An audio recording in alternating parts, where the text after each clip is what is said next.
This is something that every runner should be doing, and I don't think it matters if you're a 5K runner, a marathon runner, an ultra runner, or someone who just likes to run for recreational reasons, social reasons, I mean, just plain exercise. This is something that I think, quite honestly, every human should be doing, but I'm a big runner, so we'll stick under that focus. And I think what's really important when it comes to running is yoga.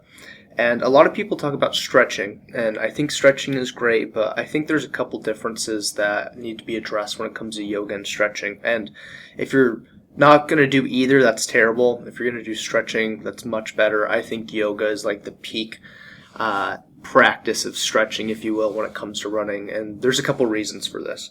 As a certified yoga teacher, I have my 200-hour teacher training certification for yoga. I started to understand a lot more about the body. And obviously, I started to gain a little bit more awareness about muscles and what, tendons can cause certain injuries, and when this is tight, this can compensate and things like that. But what I'm really getting at is not even the physical benefits from the stretching itself, even though that is an important part of staying injury-free and being able to recover faster. What I think makes the difference with yoga and stretching is the breathing aspect, and I can't emphasize enough how much this is valuable when it comes to running. Because we all understand you need oxygen in order to live or exercise, though not a lot of people talk about how important it is to be breathing when you're running, when you're training, and honestly throughout the entire day. I think this is something that is very helpful for keeping your stress levels down, and if you're less stressed, you're going to sleep better and recover better, and there's all these ripple effects that come from breathing.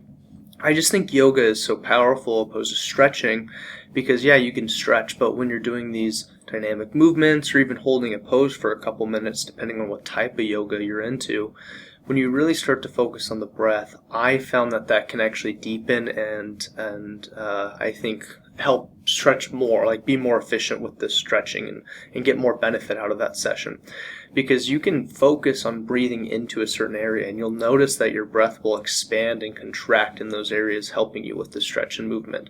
And then from there, when you have a consistent yoga practice, and that can be once or twice a week for 30 minutes, but when you're doing that and being conscious of your breath, you start to be more conscious of your breath throughout your entire day, and I think that's incredibly valuable. This is why I think everyone should do yoga.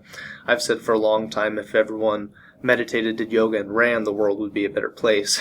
But I think yoga, specifically when it comes to runners, there's so many benefits. Obviously recovering, stretching, and your mobility aspect.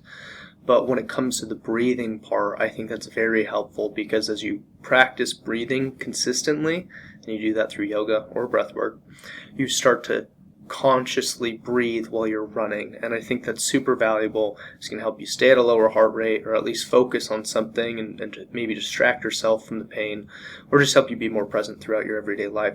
So hopefully this inspires you to breathe a little bit more. It's literally what keeps us alive, and maybe implementing some yoga.